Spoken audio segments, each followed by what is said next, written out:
미국 초등학교에서 과학 시간에 자석을 공부하게 됐는데 선생님이 아이들에게 좀 더 주의를 집중시키기 위해서 퀴즈를 하나 냈대요. 그래서 이렇게 물어봤답니다. M으로 시작되는 6레터짜리 단어인데 그게 뭔가 끌어당기는 힘이 있다.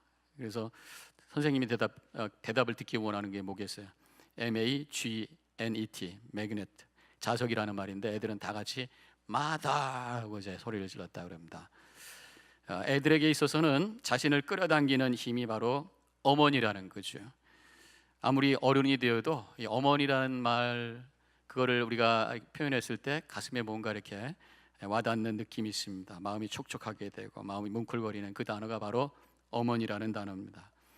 그래서 옛날에 이런 말을 서양 속담에 이런 말이 있었다고 합니다. 악마가 인간으로부터 지워버리는 마지막 자국은 어머니의 자국이다. 왜냐하면 하나님께서 우리에게 어머니를 천사로 하나님의 대리인으로 붙여주셔서 우리를 키워주시고 주님의 사랑을 알게 하신 그분이기 때문에 그렇습니다.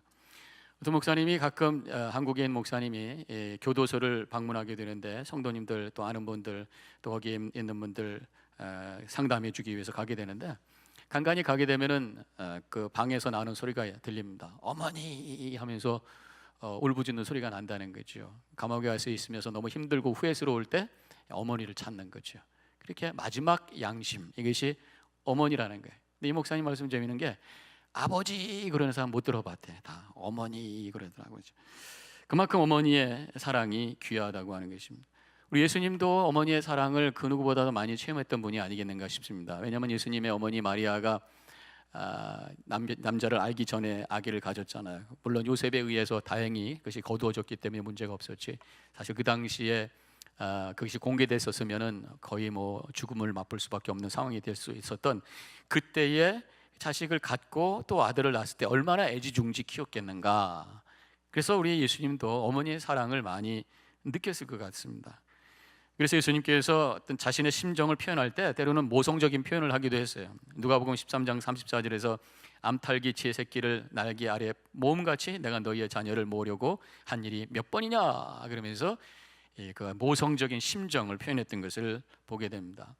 십계명의 제5계명, 사람들을 향한 계명의 제1째가 되는 5계명이 바로 부모를 공경하라는 말씀입니다. 예수님도 구약의 율법을 많이 묵상하셨던 분이기 때문에 이 말씀을 깊이 묵상하시면서 어머니에 대한 사랑을 가지고 살았었던 분일 것이라고 하는 것은 너무나도 자명합니다. 예수님이 십자가에서 마지막 달려 돌아가시는 그 순간도 어머니를 기억했어요. 그래서 사도 요한에게 요한복음 19장 20절에서 보라 내 어머니라 그러면서 어머니를 맡기는 장면이 나옵니다. 그만큼 어머니를 생각했던 효자였다고 하는 거죠. 오늘 본문의 말씀에 부모를 공경하라는 말씀을 주시고 계십니다. 왜 우리가 부모를 공경해야 되는가? 오늘 이 말씀을 통해서 대답을 하기를 원해요. 첫 번째로는 부모를 공경하는 것 바로 명령으로 주신 겁니다. 1절에 있는 말씀 다 같이 함께 읽도록 하겠습니다. 시작. 자녀들아 주 안에서 너희 부모에게 순종하라. 이것이 옳으니라. 부모를 순종하라, 부모를 공경하라 명령하셨어요. 그리고 말씀하시기는 이것이 옳은 것이기 때문에 그렇다. 그냥 억지로 명령을 주셔서 억지로 부모를 공경하라는 것이 아니라 그게 너무나도 당연하고 옳은 것이기 때문에 그렇다라는. 그렇죠. 나를 뱃속에서 잉태하시고 낳으시고 키우신 그 부모에 대한 그 사랑과 은혜를 고백하는 것이, 응답하는 것이 마땅한 것이고, 더 나아가서 우리 부모님들, 우리 특별히 어머님들이 보여준 그분들의 삶의 여러 가지 그러한 것들이 그분들은 공경받고 또 존경받고 또 순종받아야 될 당연한 분들이라고 하는 것을 우리가 깨닫게 됩니다. 우리 부모님들 속에는, 특별히 어머니 속에는 희생이라는 것이 있어요. 아기를 임신하고 또 분만하고 아기를 키우면서 희생 없이는 키우지 못합니다. 여기 지금 아기 어린애들 키우는 분들 많이 계십니다. 요즘은 그래도 남자분들이 많이 참여하죠. 그래도 엄마만큼은 안 되죠. 아기를 갖고 있는 동안에 얼마나 힘듭니까? 아기를 갖는다는 그 자체가 젊은 여인으로서 아름다움을 내려놓는 순간이에요. 배가 이렇게 불러오면서 저희 사모도 보니까 뭐 까만 줄도 생기고 막 터지고 뭐 그렇더라고요. 그래서 아이고 아기 갖는 게 보통이 아니구나 이런 생각을 했던 적이 있고, 아기 낳는 것도 얼마나 힘든지 모릅니다. 둘째 날 때 얼굴이 동그래가지고 중간에 걸려가지고요, 저희 아내가 아주 죽는 줄 알고 막 힘을 줘가지고 얼굴에 땀방울이 다 빨간 걸로 다닥다닥 이렇게 붙었던 것이 있어요. 물론 옛날에 분들은 애들 하도 많이 낳아가지고 나중에는 애들이 굉장히 쉽게 낳았다는 전설적인 얘기가 있습니다. 호미질하다가 나왔네 뭐 이런, 그건 뭐 전설 같은 얘기입니다만은 대부분은 아기 낳을 때 너무너무 힘들어하는, 요새 뭐 무통 주사 나가지고 쉽게 난다 그러지만 그래도 여러 가지로 또 리커버리 하기 위해서 얼마나 힘든지 몰라요. 아이를 키울 때 제대로 잠을 잡니까? 애들은 시도 때도 없이 깨어나가지고 밥 달라고 그러죠. 그래서 힘들어하는 것이 우리 어머니들의 고생입니다. 희생입니다. 아이를 낳은 다음에 특별히 엄마들은, 남자들은 좀 덜해요. 완전히 아이 중심으로 라이프가 바뀌죠. 애들하고 같이 자야 되고 먹어야 되고 애들하고 같이 움직여야 되고 희생 없이는 가능하지 않다는 것입니다. 그래서 자녀들을 위한 희생의 엄마의 수고가 얼마나 큰가라고 하는 걸 이제 숫자적으로 표현한 여러 가지 그 이야기들이 있어요. 독일의 한 잡지가 분석을 했는데 부엌 일을 엄마들이 연간 800시간을 한다는 거예요. 닦은 접시를 쭉 붙여놓으면 파리의 에벨탑보다도 더 길게 나온다는 것입니다. 25년 동안 결혼 생활한 주부의 경우에 쇼핑하는 거리만도 14,000마일. 저녁 식사 뭐 먹을래? 라고 질문한 것만 값하면 25년 동안 4개월을 밥 먹는 것 때문에 뭐 먹을까 얘기를 한다는 거죠. 코넬 대학의 어떤 교수가 조사한 바에 의하면 아이 둘을 키우는 가정의 경우 직장을 가졌어도 그 주부가 하루 평균 4시간을 아이를 위해서 쓰게 됩니다. 또 두 아이를 가진 18세까지 양육하는 어머니의 시간을 합치면 자기 인생의 3분의 1을 아이를 위해서 바치는 그러한 희생이 따르게 되어 있다는 게, 그 희생을 통해서 우리 자녀들이 자라고 우리도 그렇게 자란 거죠. 또 부모에게는, 특별히 어머니에게는 이 사랑이 있습니다. 요즘 제가 사랑의 시리즈를 15가지 정의를 쭉 했습니다만은 제일 처음에 시작하는 것이 뭡니까? 사랑은 오래 참고 마지막으로는 모든 것을 견디는 것. 오래 참는 게 뭐예요? 절대로 포기하지 않는 거라고 그랬습니다. 모든 것을 견디는 것이 뭡니까? 뒷걸음치지 않냐고 끝까지 견디는 것이. 다른 사람들은 뭐라고 하고 외면을 해도 어머니는 끝까지 쳐다봅니다. 다른 사람들은 포기해도 어머니는 끝까지 포기하지 않아요. 다른 사람들은 의심해도 어머니는 끝까지 믿어줍니다. 이것이 부모의 마음이, 어머니의 마음인 것이. 미국의 어떤 사람이 이제 살인 혐의를 받고 경찰에 체포했습니다. 체포가 됐어요. 어머니가 달려갔습니다. 우리 아들아, 너가 정말 그렇게 했냐? 아니 어머니, 난 절대로 그런 일 없어요. 어머니는 믿습니다. 그리고 이제 막 검사를 쫓아다니고 뭐 변호사 쫓아다니고 하면서 아들 구명 운동을 합니다. 그런데 나중에 결국은 형을 받게 됩니다. 검사를 만났더니 증거가 너무 명백해가지고 이거는 어떻게 바꿀 수가 없다고. 그렇지만 믿습니다. 그래서 어머니는 계속 아들 살리려고 애를 씁니다. 다른 사람 앞에도 아주 떳떳합니다. 근데 시간이 흘러서 결국은 그 아들이 사형 선고를 받고 사형 집행을 받게 되었어요. 그 집행을 받는 날 아침에 목사님이 가서 이제 위에서 기도해 주시면서 이복에 이제 마지막 이 시간인데 솔직하게 한번 얘기해. 당신이 정말 애를 죽인 거야, 안 죽인 거야? 사실은 제가 살인을 저질렀습니다. 저 영혼을 위해서 기도해 주십시오. 그리고 우리 어머니께 가서 말씀해 주세요. 정말 제가 불효막심하다고요. 죄송하다고, 용서해 달라고 거짓말 시켜서 그렇게 말씀을 합니다. 그때 이 목사님이 어머니를 빨리 찾아갑니다. 그리고 얘기를 합니다. 그때 이 어머니는 그 소리를 듣고 놀라가지고 막 대성통곡하면서 웁니다. 그러면서 그 목사님께 빨리 우리들의 아들에 가서 전해주세요. 비록 네가 진정으로 살인을 했다 할지라도 나는 여전히 너를 사랑한다 라고 전해주세요. 그게 바로 어머니의 마음이라는 것입니다. 어떤 상황 속에서도 끝까지 포기하지 않냐고 사랑하는 분, 그분이 바로 존경받고 공경받기에 합당한 분이죠. 또 이 부모님들에게는 큰 영향력이 있습니다. 많은 사람들이 부모의 영향을 받으면서 성장하게 돼 있어요. 그래서 위대한 인생을 살았던 사람들의 그 뒤편에는 물론 많은 분들도 있습니다만 특별히 어머니가 있어요. 우리가 잘 알고 있는 명필 한석봉 뒤에는 어머니가 있었죠. 중국의 맹자 뒤에 어머니가 있습니다. 맹모 삼천지교. 그래가지고 그 아들을 위해서 세 번이나 이사를 다니면서 아를 위해서 헌신했던 그 어머니 얘기가 나오죠. 영국의 윈스턴 처칠, 세계의 위인으로 불리면서 인기가 절정에 달았을 때 런던의 한 신문이 처칠에 대해서 연구를 한 하나의 그 기사를 냅니다. 유치원부터 대학까지 가르쳤던 그 선생님들을 통해 가지고 위인을 만든 스승이라는 제목으로 기사를 했었어요. 근데 처칠이 그거를 보고 읽고 나서 나중에 편지를 하나 씁니다.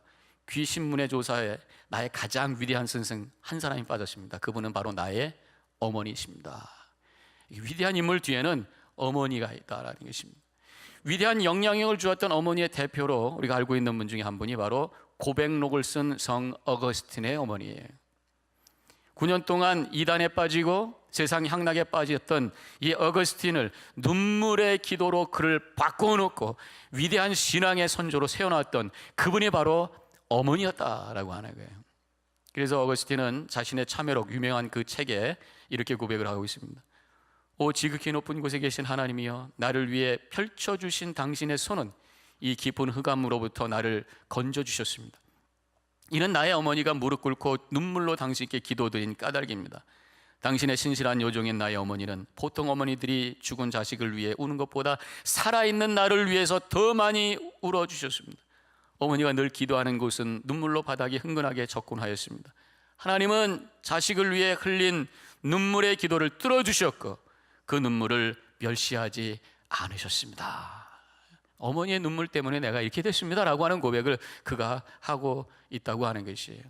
한 번은 이 어머니가 암브로시우스라고 하는 감독을 찾아갔습니다. 아들이 하도 못되게 구니까 이 아들을 어떻게 좀 돌아오게 해야 되는데 혼자 힘으로 안 되니까 그 가깝게 어떻게 연결될 수 있는 감독님한테, 감독님이라는 게 목회자 중에서 목회자들을 이렇게 또 옆에서 도와주는 또 비숍, 우리 교회도 오셨었죠 지난주에. 그런 분을 찾아가셔가지고 우리 어거스틴을 좀 만나가서 설득해가지고 다시 하나님께 돌아오라고 그러고 다시 정신 차리라고 좀 해주세요. 그래서 눈물로 하소연을 합니다. 그때 암브로시우스라고 하는 이 감독님께서 유명한 말씀을 하셨죠. 눈물의 아들은 결코 망하는 법이 없습니다. 어머니 걱정하지 마시오. 눈물로 기도할 때 그 아들은 잘못될 수가 없습니다. 하나님께서 지켜주실 것입니다. 걱정 마십시오. 그렇게 어거스틴의 어머니가 눈물로 그를 위해서 기도했기에 하나님께서 그를 다시 회복시켜 주셨고 우리의 기독교 역사 속에서 위대한 신앙의 선조로 세워주신 줄로 믿습니다. 어머니의 영향력 때문에 그래요. 그래서 우리 어머니들, 우리 아버지들, 그분들의 희생과 사랑과 이 영향력으로 인해서 우리는 그들을 존경하고 그분들을 높여주고 그분들 앞에 순종해야 된다고 하는 것입니다. 또 한 가지 오늘 본문의 말씀에서 우리가 왜 부모를 공경해야 되는가? 부모를 공경하는 것이 바로 복받는 방법이기 때문이다. 복받는 자세이기 때문이다. 2절 말씀 다 같이 함께 읽겠습니다. 시작. 내 아버지와 어머니를 공경하라. 이것은 약속이 있는 첫 계명이니. 5번째 계명이지만 첫 계명이라고 그랬어요. 10계명 중에. 왜냐하면 인간관계 속에서 제일 넘버원. 약속 있는 계명이라고 했어요. 그 약속이 뭐냐? 3절에 네가 잘되고 땅에서 장수하리라. 잘되고 건강한 거예요. 사업이 잘되고 건강한 거예요. 삶이 잘 풀려지고 몸이 건강한, 이게 복인데 바로 부모를 공경하는 사람들이 받을 수 있는 복이다라는 것입니다. 왜? 부모를 잘 공경하는 사람들은 하나님의 복을 받을 수 있는 그릇을 가지고 있어요. 하나님 복을 주셔도요, 우리가 담을 수 있는 그릇이 있어야지. 그릇 없으면 다 흘려가지고 내 안에 그 복이 남아있지 않는 거예요. 근데 부모를 공경하는 사람들은 그 그릇이 준비가 돼. 왜냐하면 정말 우리가 행복하고 축복된 삶을 살기 위해서 가장 중요한 게 뭐냐? 똑똑해도 똑똑한 것도 중요하고 여러 가지도 중요합니다만은 인간관계를 잘해. 좋은 관계를 만들어야 돼. 즉 다른 사람이 좋아할 수 있는 사람이 되면 그 사람은 복 받은 사람이고 그 사람의 인생을 펼치게 되어 있습니다. 근데 그 인간관계의 첫 단추를 누가 잠그기 시작하느냐? 바로 어머니잖아요. 아이들이 태어나자마자 제일 먼저 만나는 사람이 바로 어머니입니다. 어머님과 좋은 관계, 부모님과 좋은 관계를 맺는 사람들이 좋은 인격을 형성하게 되고 바른 사회생활을 하게 되고 그래서 축복과 은혜 가운데서 걸어가는 복된 삶을 살게 된다는 것입니다. 많은 사람들이 삶을 힘들게 사는 것이 부모의 관계가 실패가 돼서 그런 거예요. 마음의 상처를 가지고 살면서 성격이 왜곡되고 또 잘못된 성품을 만들게 되고 그래서 관계가 잘 되지 않고 그러면서 여러 가지 어려움을 갖게 되는 것을 보게 됩니다. 물론 때로는 부모 자체가 문제가 있을 수 있어요. 우리도 부모지만 우리가 완벽합니까? 그래서 부모한테 상처받고 부모에게 여러 가지 어려움 속에서 원망과 어떤 탄식 속에 사는 자녀가 될 수도 있습니다. 그럼에도 불구하고 어떻든